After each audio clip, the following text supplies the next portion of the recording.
Assalamualaikum warahmatullahi wabarakatuh. Para pemirsa dimanapun juga berada. Topik kita hari ini insya Allah akan membicarakan agama dan konsep sosial budaya. Apa yang dimaksudkan dengan topik ini? Sosial budaya itu adalah nilai-nilai lokal yang ada di sekitar kita. Sedangkan konsep agama dalam hal ini adalah Islam adalah sebuah konsep ajaran yang bersifat universal. Ya, apakah mungkin bisa hidup satu atap yang sama? Sebuah nilai-nilai yang bersifat universal dan sebuah nilai yang bersifat lokal. Bagi kita, dan disinilah keunikan Islam, meskipun Islam itu memang berisi ajaran universal, tapi jangan salah, nilai-nilai universalitas Islam itu ya bisa diwujudkan melalui komponen-komponen kearifan lokal. Dengan kata lain, komponen lokal, kearifan lokal yang diterima secara humanity, secara kemanusiaan, itu juga pada umumnya itu masuk dan klop dengan ajaran Islam. Jadi jangan diperhadap-hadapkan antara Islam dengan kearifan lokal. Sebab hakikat Islam itu sesungguhnya agama fitrah, agama kemanusiaan. Nah, kalau kearifan lokal itu juga bertumpu pada keaslian humanity kita, kemanusiaan kita, maka insya Allah ajaran Islam itu nanti akan paralel. Semua yang tidak bertentangan dengan ajaran Islam, itulah Islam. Nah, al-hikmatu dhalatul mu'min, fahaithu wajadaha fahuwa haqqu biha. Ya. Islam itu ada di mana-mana nilai-nilainya. Ambillah karena itu miliknya umat Islam yang tercecer. Sepanjang tidak bertentangan dengan substansi ajaran, maka itu bisa kita klaim ini ajaran Islam. Maka itu Rasulullah SAW itu sangat-sangat luar biasa ya. Utlubul ilma walau bisin, tuntutlah ilmu sampai ke tanah Cina, di sana nggak ada Islam tuh. Jadi sebagai sebuah agama terbuka, Islam itu ditantang kita. Padahal itu sudah 14 atau 15 abad yang lampau, Rasulullah mengajari kita itu sebuah sikap terbuka. Tuntut ilmu sampai ke tanah Cina. Ekspedisi keilmuan dikirim sampai ke Eropa. Di sana juga belum ada Islam. Kenapa Rasulullah tidak takut umatnya itu nanti akan terkontaminasi oleh ajaran-ajaran lokal Cina, Eropa, dan sebagainya? Tidak ada itu. Islam itu artinya adalah sebuah agama yang menjunjung tinggi hakikat kemanusiaan, ya substansi ajaran rasional. Dan dengan demikian, Islam itu gampang sekali menerobos wilayah geografis setiap daerah. Kenapa? Karena dia mampu bersahabat dengan kearifan-kearifan lokal. Karena prinsipnya ajaran Islam itu sepanjang tidak bertentangan dengan substansi ajarannya, maka itulah Islam.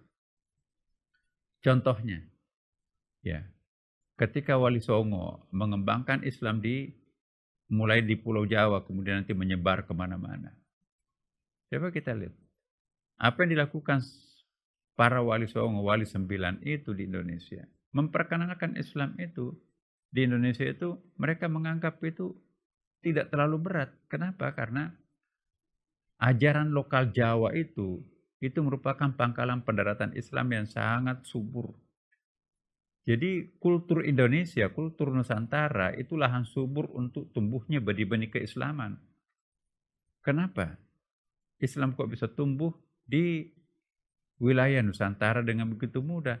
Karena ya itu terjadi penyelarasan antara kearifan lokal Indonesia dengan ajaran Islam. Ya, apa contohnya? Indonesia itu memperkenalkan konsep keterbukaan, tawadu, ya kan? Karena culture dasar kita itu adalah culture maritim. Apa prinsip maritim itu? Masyarakat maritim itu di mana ada pantai, di situ bebas perahu untuk ditambatkan. Ya. Hukum adat kita tidak boleh pelit kepada 3 hal. Pantai, bisa kita mengakses pulau. Kemudian air tawar, sungai bisa kita mengambil air tawar. Dan yang ketiga adalah api. Sama dengan hadis Nabi kan. Kita nggak boleh pelit terhadap api, air. Ya. Jadi jangan heran kalau Islam itu begitu cepat berkembang di dalam belahan dunia. Tidak ada satu pembawa ajaran agama atau pembawa ajaran nilai mampu menyaksikan ajaran agamanya dianut oleh separuh belahan dunia selain Rasulullah Muhammad SAW. Ya. Hanya sekitar 23 tahun Rasulullah mengembangkan ajaran Islam, tapi Islam itu sudah mampu dianut oleh separuh belahan dunia. Mana ada ajaran secepat ini berkembang? Iya. Apa rahasianya? Karena universalitas Islam itu tidak bertentangan dengan kearifan-kearifan lokal pada geografis manapun juga. Apa yang diyakini oleh kemanusiaan, rasa kemanusiaan itu baik, insya Allah pada umumnya juga itu akan serasi klop dengan ajaran Islam. Ya, kita nggak boleh mengambil haknya orang. Kita nggak boleh mendalimi orang. Itu bahasa agama.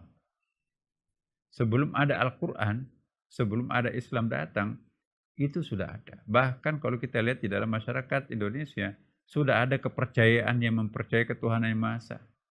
Misalnya masyarakat Bugis Makassar, itu sudah ada konsep Dewata Sewai.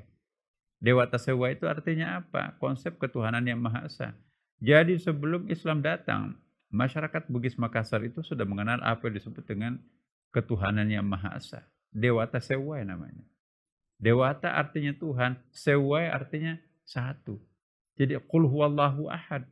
Nah begitu datang ajaran Qul huwallahu ahad di Indonesia, monggo. Makanya itu satu poin yang sangat penting untuk kita syukuri di Indonesia. Penganjur-penganjur Islam di masa awal itu dibentangkan karpet merah oleh raja-raja lokal. Kenapa? Ajarannya tidak bertentangan dengan kita. Banyak para penganjur Islam kawin dengan keluarga keraton, keluarga istana. Coba kita lihat ya, Wali Songo itu. Berapa di antara mereka itu kawin dengan keluarga-keluarga istana? Kenapa? Karena mereka tidak menganggapnya sebagai sebuah saingan, bahkan klop. Jadi daerah-daerah tertentu, Kepulauan Nusantara ini, kalau bukan darah biru nggak boleh melamar anak raja. Tapi pengecualian kalau itu tokoh ulama, itu bisa.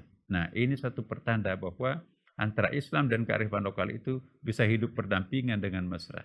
Semoga nanti kita jaga kemesraan ini, jangan sampai terusik, terganggu oleh pemahaman keislaman yang sempit. Wassalamualaikum warahmatullahi wabarakatuh.